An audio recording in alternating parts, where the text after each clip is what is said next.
I am back from my favorite coin store in town, and I bought another bag here of foreign coins from their 4 for $1 bin. Here are 52 coins that we're going to dump out and take a look at today. These are at 4 for $1. That means I spent $13 for these coins. And as always, there's things that are spectacular that are in these bin. They're places here where you could put together 2 or 3 coins and come up with a $13 value that I got out of here. Since I'm a math nerd, I always keep a running tally of the value of the coins that we look at, the book value, and I'm going to share that along the way. So let me sort these out a little bit and we'll get going. We're going to start with this German 5 mark. Not particularly rare, but for a larger denomination coin, it's probably one of the easier ones to find, and it's from 1975 F. This is the first year that they made this 5 mark coin, and they continue to make them, I believe, all the way up until they created the euro. Now, if you go to the websites where you can turn in your foreign money and get exchange value for them, Germany might be the only country left that you can turn in the old money and still get value for it. And the reason for that is, even though they switched to the euro like a lot of the other European countries, they never put an end date on when you had to turn in the old money to still get your value for it. You can't do that in Spain, you can't do that in France, but you can do it in Germany. And from what I've been told, if you go to Germany, there are a lot of places that, since there isn't an end date on when you can spend the mark, will still take the mark. And so if you could take this 5 mark coin, take it into a German business, in a lot of places will still let you spend this. For some reason, they like their prior currency more than they like the euro. I'm not sure that I would blame them if I was in their situation, but I do find that interesting. So ever since the mark went away, it's pretty much been stuck at about 55 cents, 54 cents to a US dollar. And so we're going to value this at $2.70 just in foreign exchange value.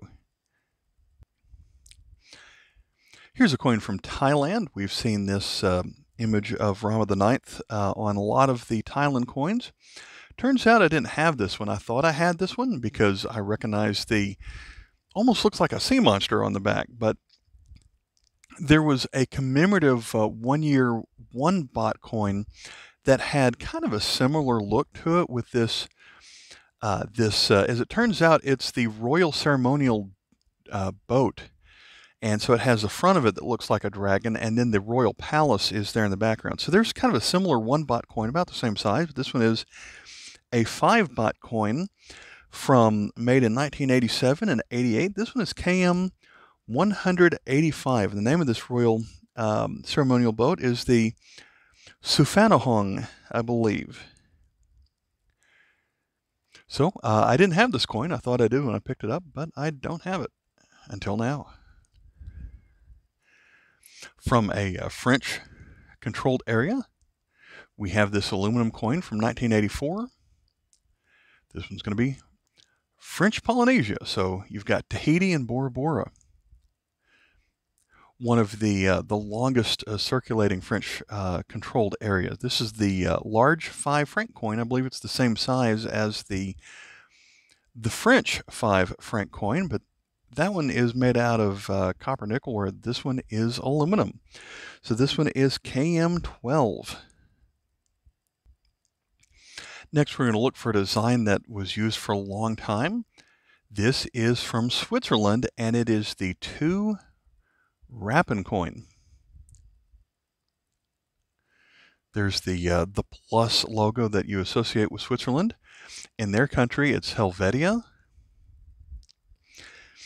So a lot of the Swiss coins have not changed for over 100 years. This one did last for almost 100 years, but it's not the design anymore. This coin is dated 1936, has a B for Bern mint mark on it. And this coin was first made in 1850 and lasted until 1941. And then during World War II, they made this coin out of iron. So a lot of these older Swiss coins have pretty good book value to them. In this condition, this coin books for $1.25, but if you found it uncirculated, it would be $14. But if you found some of the iron World War II coins of this in an uncirculated condition, you'd have something worth about $40 or $50. Here's going to be a coin from Jamaica.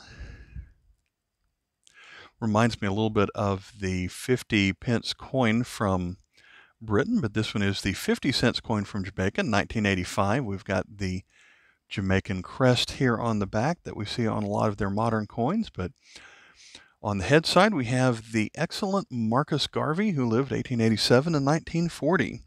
This one is KM65. Here's a coin from socialist Czechoslovakia from 1970. Looks like it's in, still has some of its original luster to it. We flip this one over. It is a 50 Haleru coin from 1970, KM 55.1. It's made out of bronze. But I've got one other Czechoslovakian coin here. It's going to be this one.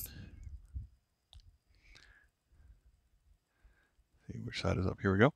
1947. So this was when it was the Czechoslovakia Republic, which was a short-lived time after World War II. So I think this coin was only made for 1947. This one is the 50 Haleru, KM21, and also made of bronze.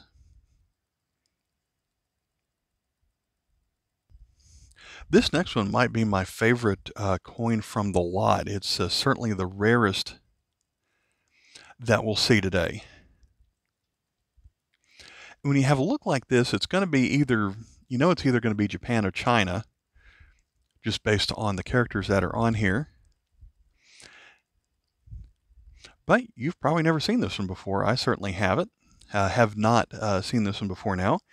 So it's a little of both. This comes from the days between World War I and World War II, where the Manchurian area of China was conquered by Japan for a short while, and they called this area Manchukuo. So this is a Manchukuo coin. If you look in your house catalog, if you've got one, this is going to be listed in China under the Chinese Japanese puppet states. So that's where you're going to find it in there. So this coin is called a Chiao or a 10 Fen. So there we have the number 10 on it.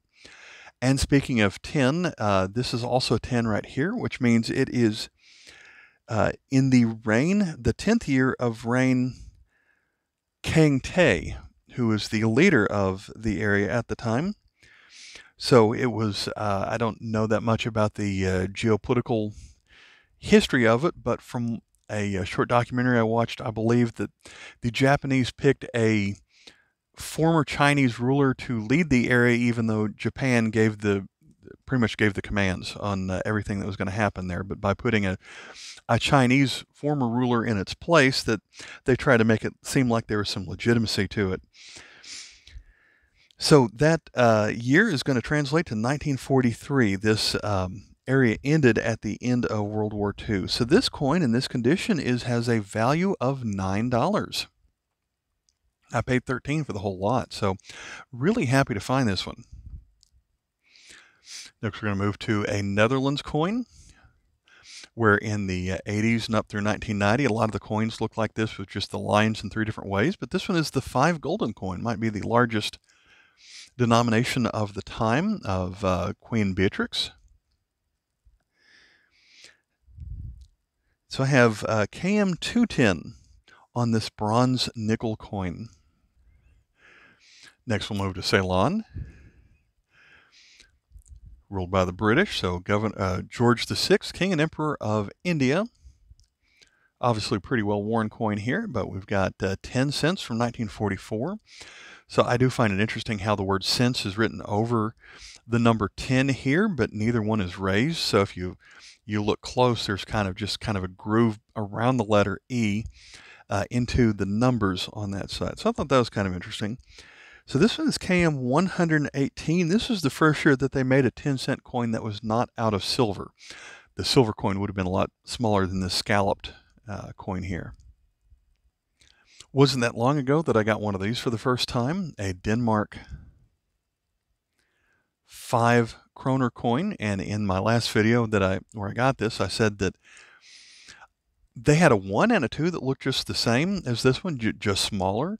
And I didn't realize that I didn't have the 5 kroner. I just was picking it up because it's a nice large coin from my trade pile. But it also has Denmark's one of those countries that did not join the euro. So this one is still a circulating coin even till today, even though it started in 1990 and lasts through today. So just in foreign exchange value, about 14 cents to a 1 kroner. So that makes this one worth 70 cents. And so it's got the M2 monogram between crowns here on the back. So I like that one. It's KM 869.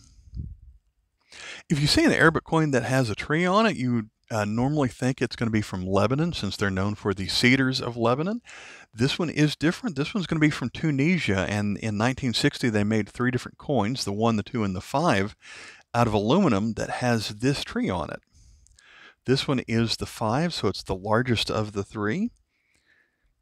I had this coin, but this one's in better condition, so I picked it up. This one's KM 282.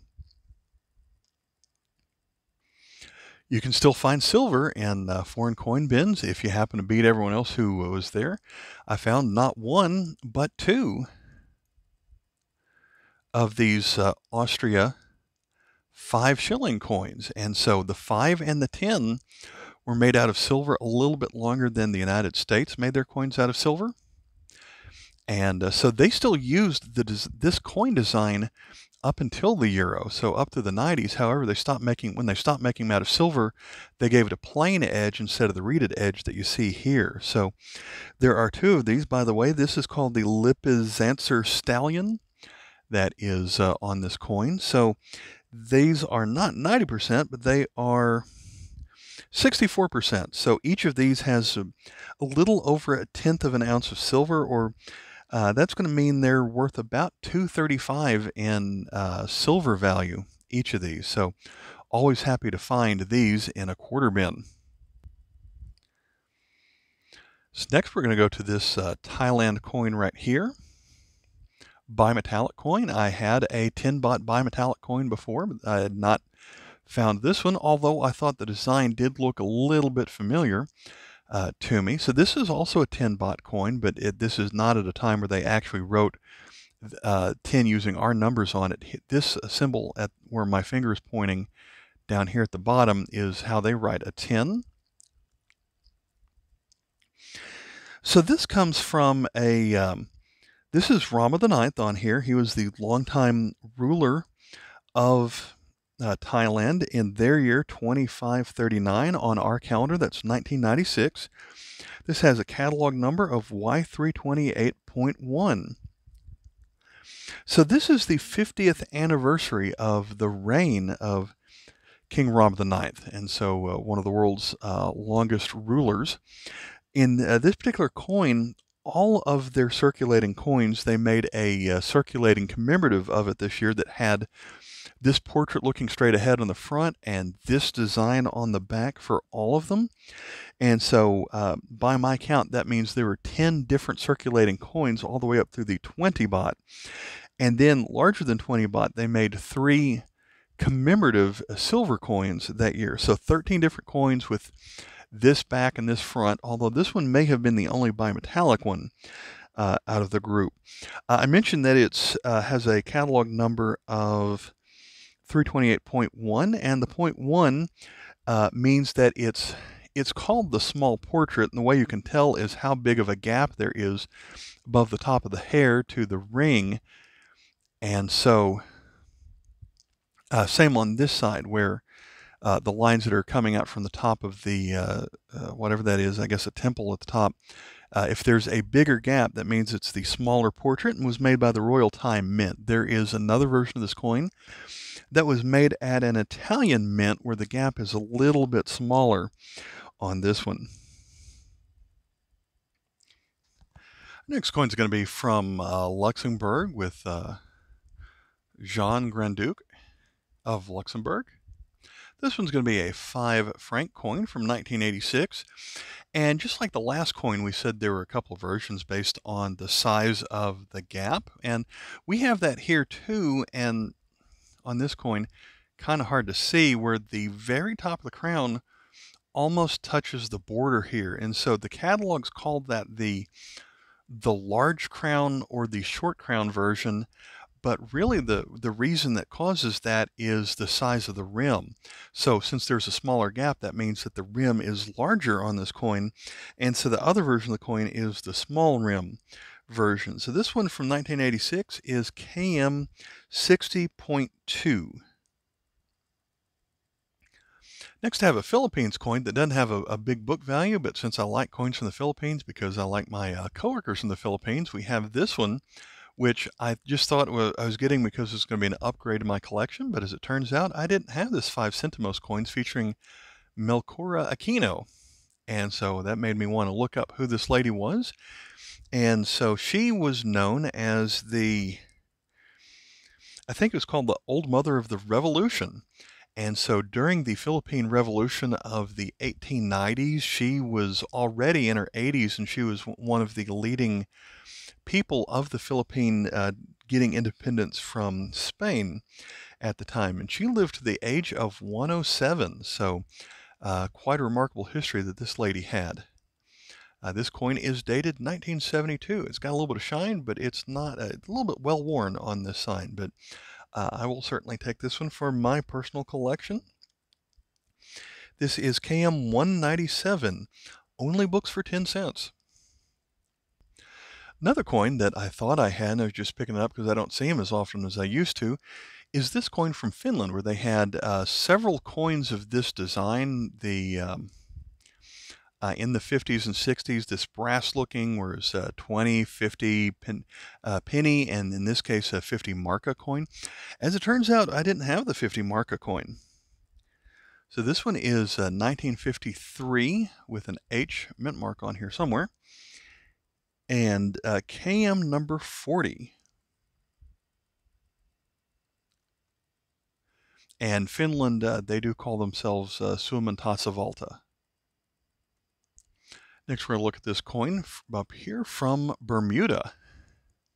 It's going to be a $1 coin from 1988. So you certainly don't see the $1 as much as you see some of the low denomination starfish and other small coins. But this one features a sailboat and a portrait of the Queen on this side. KM number 56, and it books for $1. This next Israeli coin is one that it looks like a 1 new shekel that I've seen very often, but I don't think I'd ever seen the 2 new shekel before. Flip it over here. It has a couple of cornucopias on it with grains and fruit coming out of them.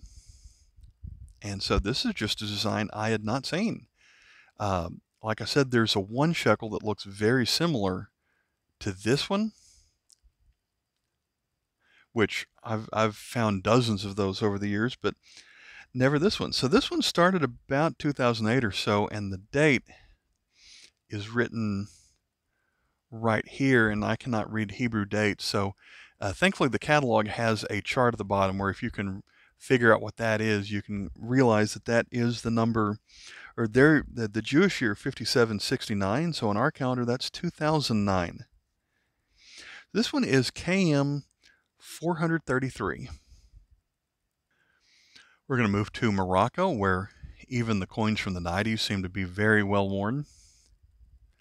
Like this bimetallic 5 dirham coin, 1987, their calendar 1407, but this design on the back, you see that, it's going to mean Morocco. So this one is KM82. If you like animals, then you're probably going to like this next one from Iceland. First of all of the modern Iceland coins have a design that kind of looks like this, with 4 different features on here. I guess a cow, a shepherd, an eagle on the top, maybe a horse. So I like that design, but this one on the 50 kroner features the crab.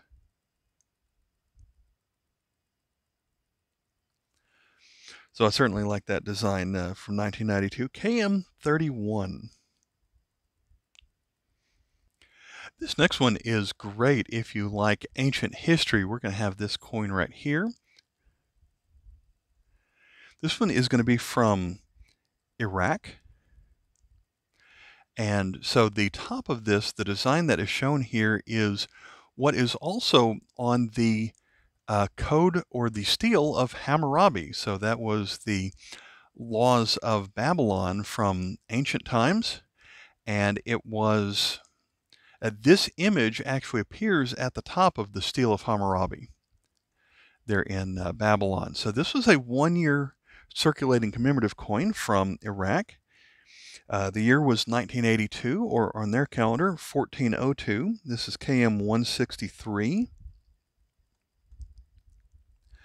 And fortunately, a little bit tarnished on this side, but that is 250 fils.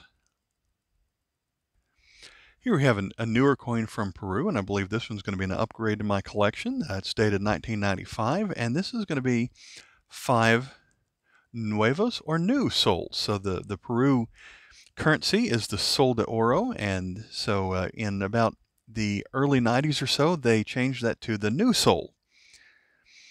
So this one is KM 316, and in foreign exchange value, I believe this one's about 90 US cents. Here we have a coin from Norway. This is the 2 ore from 1946. With the monogram of number 7 on it. That's an H with a 7 behind it. And so this was a coin that was made, it took me a moment to find this in the catalog, because temporarily they had stopped making this coin when Norway was German occupied during World War II, and then after World War II was over, they went back to the old design. So I easily found some coins from 42, 43, and then when I went below it, it didn't say 46. I had to go back up to a previous coin in the catalog to find this one. So this one, if you found this one in uncirculated condition, would be $10. This one's just 50 cents because they are harder to find. But if you can find one of the, during World War I, this coin was made out of iron. If you can find one of those in uncirculated condition, as a gnat is on me here, if you can find one of the iron versions of this coin in uncirculated condition, the 1917 coin books for $400. We're going to split this video up into a couple of different parts, and so we're going to end with this next coin here from Tanzania. 1984. This brass coin here features,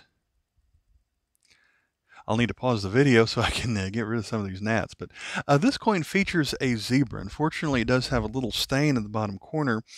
My original catalog said this coin used to book for $15, and I don't believe that's the case anymore.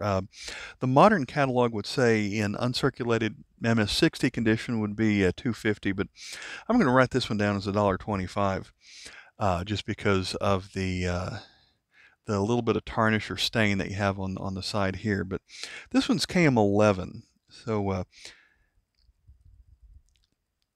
I'm going to finish with this coin from Tanzania. So the running tally of the value of all the coins in this video, $29.40. And if you look at, there are several coins that I just absolutely love that was in this video today. But if you took the Manchukuo Chinese coin, which was worth $9, and then you add the 2 silver Austrian coins to it, there's $14 right there. And I paid $13 for the whole lot, and we haven't even talked about the ones that are going to be in part 2 of this video. So I love going to that store. I go there and once every couple of months, just because if I went too often, they probably wouldn't have anything new. But always love what I find. All right, thanks for watching, and I'm going to have part 2 of this video coming up in a couple more days. All right, thanks. Bye.